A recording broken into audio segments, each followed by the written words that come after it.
"Good show, Mr. Punch," said Mike as he came behind the booth after the show. "Generous audience."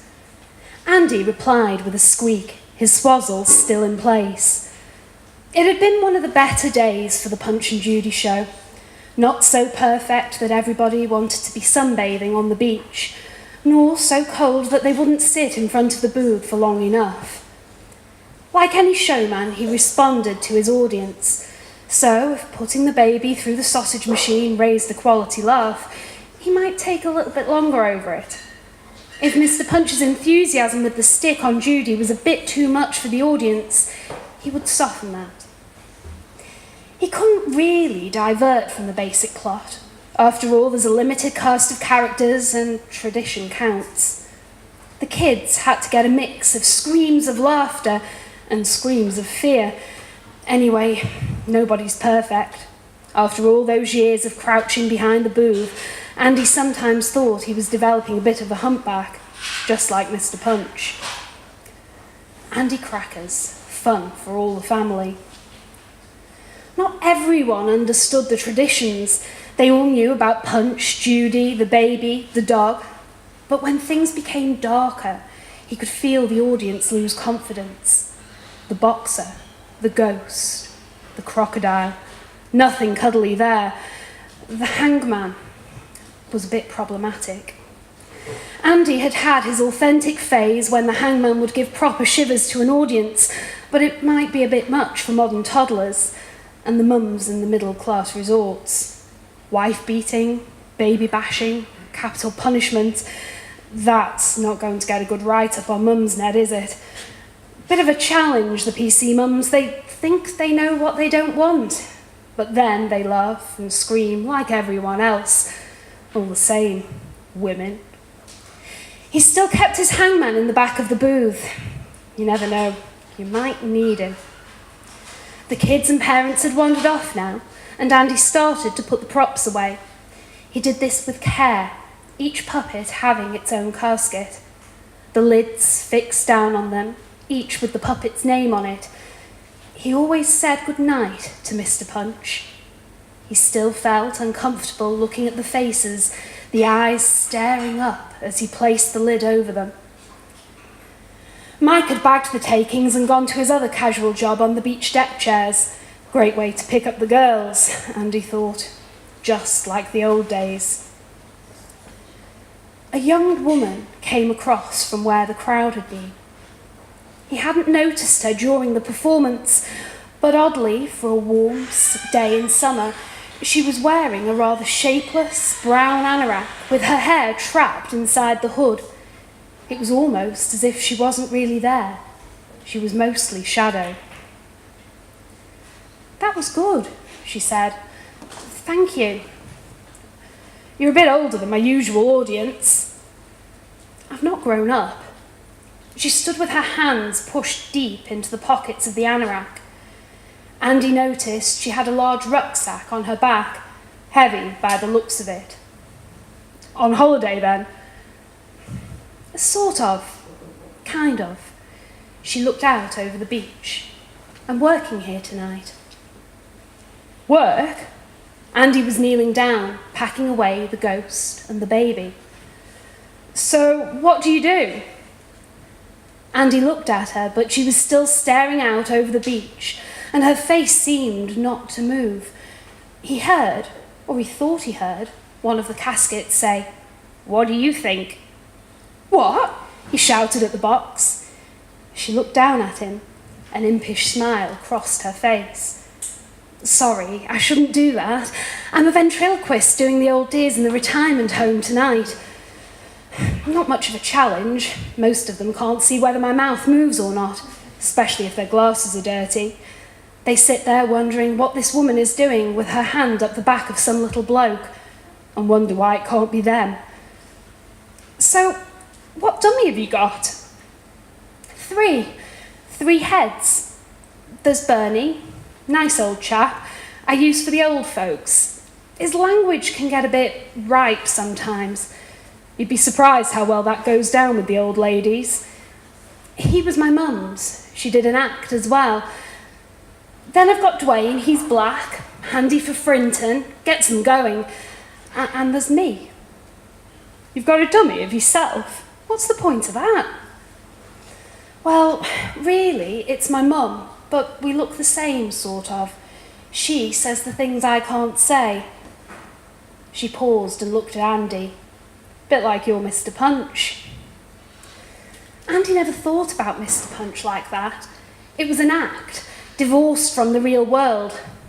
He was protective about Punch. The bright red cheeks and staring blue eyes seemed more innocent than malicious to Andy. After all, they'd been together for 30 years, regulars at all the holiday resorts. Andy crackers, 30 years of summer seasons, cheap B&Bs, too many chips, fitting the booth up and down, hoping for good weather. Always a smile.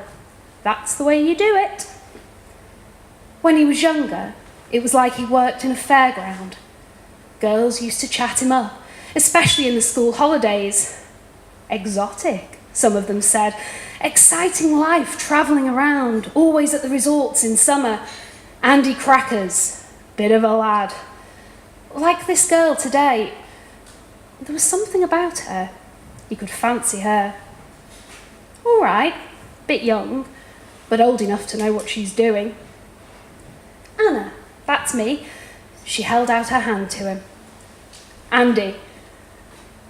It didn't used to be so formal when he chatted the girls up years ago, but he realised that he was an old man to her, could even be one of her audience tonight.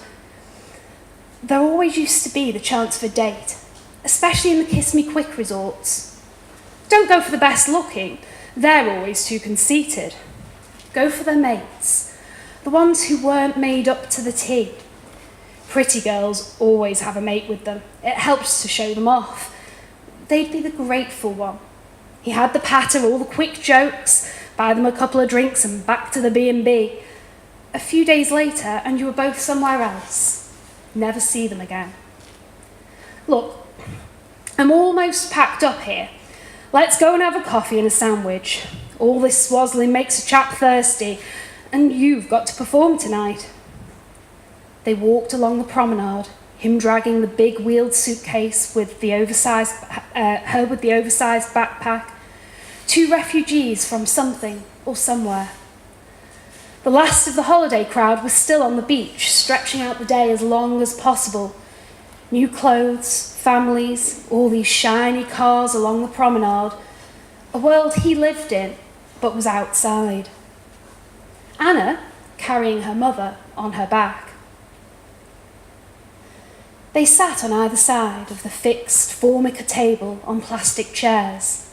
The windows were steamed up. Thin rivulets bumped their way down. The cafe a tired mix of blue and cream. The staff wore jaunty, striped uniforms, and coffee was awful.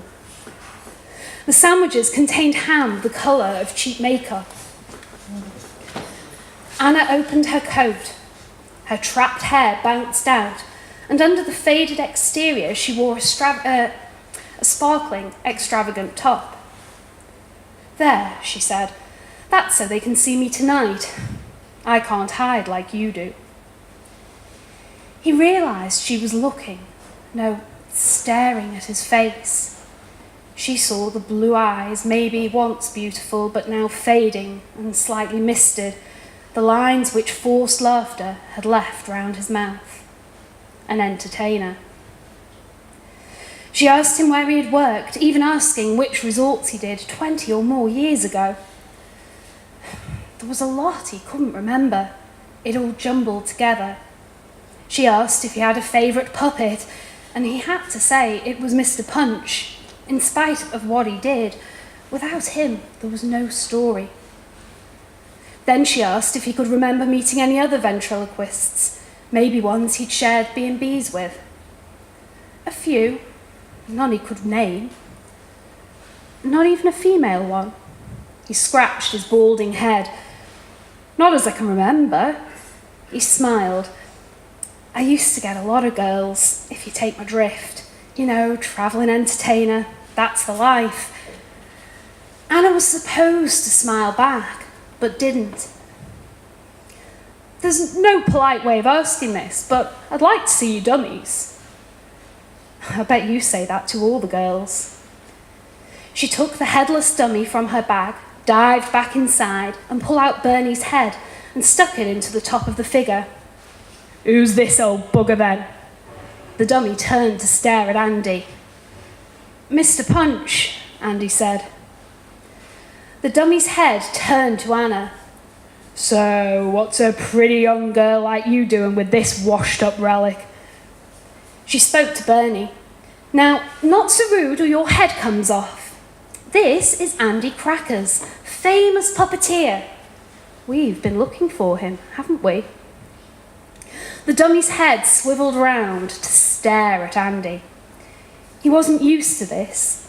It was always him working the puppets, controlling the audience, knowing where the boundaries were and when he could cross them. Now you mention it, I've seen the bastard before. Andy could not respond, nor decide whether to look at the dummy or at Anna. Sorry about that. I did warn you about his language. Back in the bag, Bernie. With an alarming tug of his hair, she decapitated Bernie and put him back into her bag. A few muffled swear words came from the bag, then her hand emerged with a female head. She stuck this into the cavity left by Bernie's head. Andy stared at the face.